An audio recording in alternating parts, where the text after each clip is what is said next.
saudara-saudari yang terkasih, hari ini kita akan mulai dengan novena Pantekosta.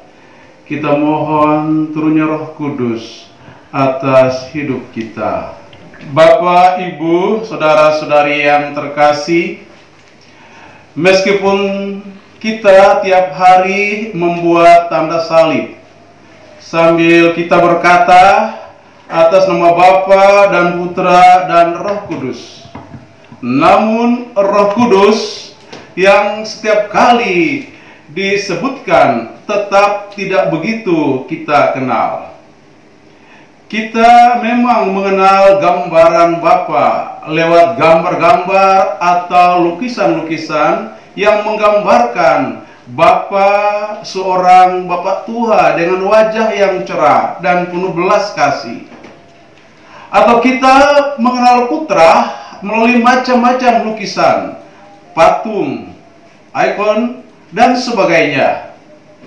Namun Roh Kudus kita belum kenal.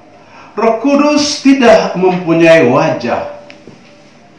Dalam kitab suci memang tidak disebutkan bahwa Roh Kudus itu mempunyai wajah. Bahkan tidak ada sebutan untuknya yang mengungkapkan suatu rupa yang dapat dibandingkan dengan manusia. Dalam semua bahasa, namanya merupakan bahasa yang umum. Dalam bahasa Ibrani, Roh Kudus disebut ruah. Dalam bahasa Yunani disebut pneuma. Dan dalam bahasa Latin disebut spiritus.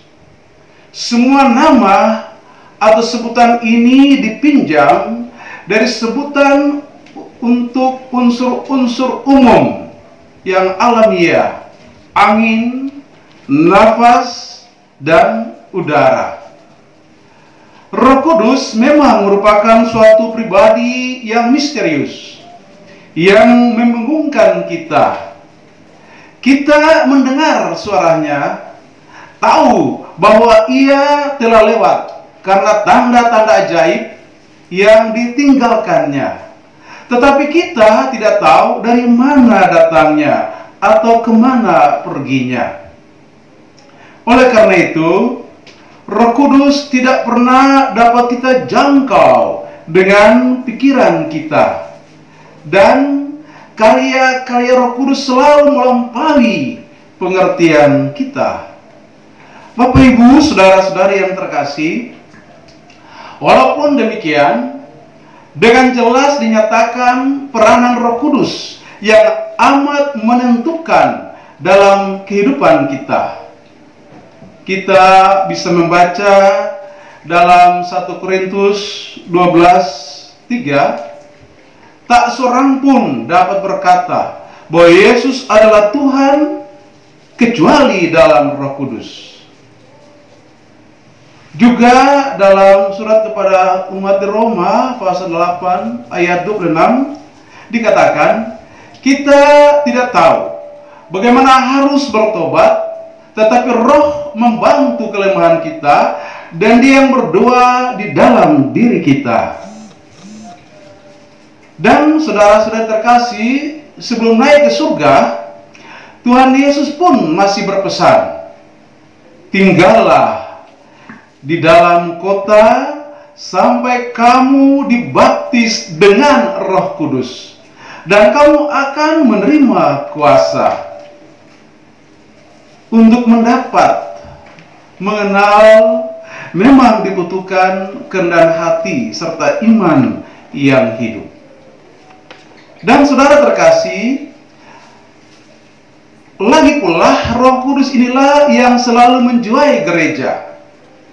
Dialah yang membangun gereja. Di mana ada Roh Kudus, di situ gereja terbentuk.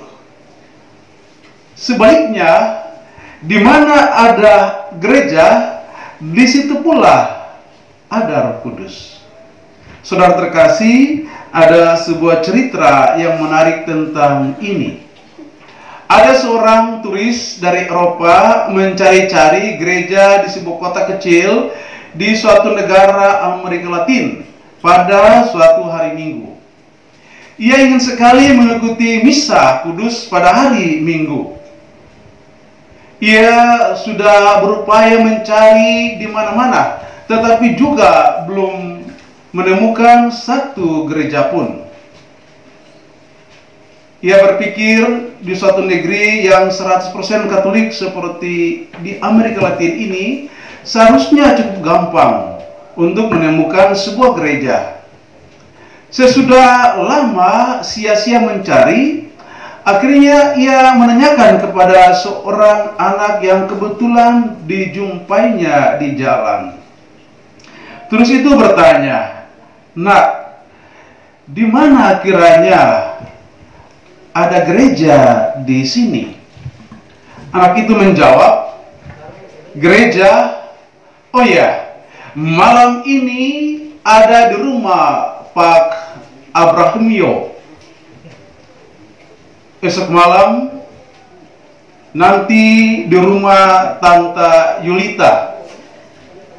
Lusa malam belum ditentukan."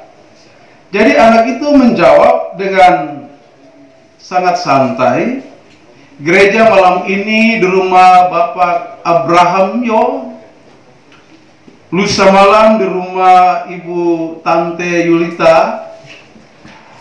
Lusa malam belum ditentukan." Terus itu terbengong-bengong mendengar jawaban anak itu.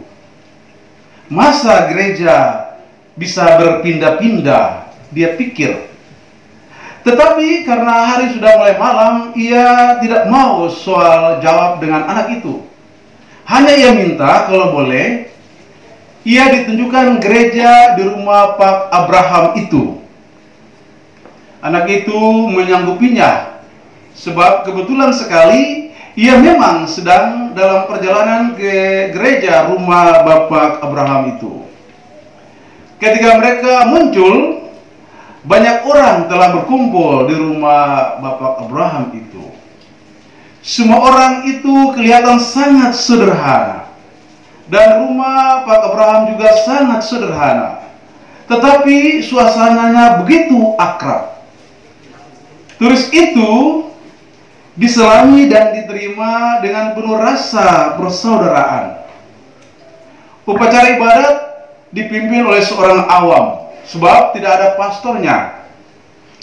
Tetapi ibadat itu sangat meriah, menyapa dan penuh keagraban di antara anggotanya. Sangat mengesankan. Tiba-tiba terus itu dia merasa ini sungguh-sungguh suatu gereja. Gereja yang ia cari-cari sebenarnya adalah suatu gedung mati. Di sini ia sungguh menemukan gereja yang hidup. Dan di dalam gereja seperti ini, ia merasa Tuhan sungguh-sungguh hadir. Ia merasa roh Tuhan sungguh berhembus di sini. Saudara, apakah artinya sebuah gedung gereja? Ia toh hanya sebuah simbol dari gereja yang sesungguhnya, yaitu persekutuan umat Allah yang dipersatukan oleh Roh Kudus. Saudara terkasih, Roh itu pulalah yang menjadi penggerak setiap orang Kristen dan melakukan karya-karya agung dalam dirinya. Bila Roh Kudus dicurahkan atas manusia, manusia dihidupkan kembali, walaupun sebelumnya ia telah mati dan mengering seperti tulang-tulang yang kering. Karena itu, Roh Kudus bertugas menghidupkan manusia, menghidupkan hatinya, melunakkan hati yang keras, meluruskan yang bengkok, menghangatkan yang dingin, dan mengubah hati dari batu serta menggantinya dengan hati yang dari daging, yang dapat merasa dan mencintai. Saudara terkasih, Roh Kudus selalu berkarya di dalam gereja, dan melalui anggota-anggotanya ia senantiasa berkarya melalui setiap orang. Roh Kudus menguasai seseorang serta mengubahnya. Memang Roh Kudus juga menyatakan kehadirannya melalui tanda-tanda yang mengherankan. Tetapi segala karyanya selalu bertolak dari kedalaman batin manusia. Dalam kedalaman batin manusia itulah kita mengenal Roh Kudus. Dalam Yohanes 14:17 disebutkan, kamu mengenalnya karena ia tinggal di dalam kamu. Lambang-lambang yang dipakai untuk Roh Kudus adalah api, air, angin, termasuk unsur-unsur alamiah, unsur-unsur alam semesta, dan yang tidak mempunyai wajah tertentu. Semuanya ini menyatakan suatu kehadiran yang meresapi segala sesuatu, yang memenuhi segala-galanya dan selalu berkembang ke dalam. Kita bernovena selama 9 hari.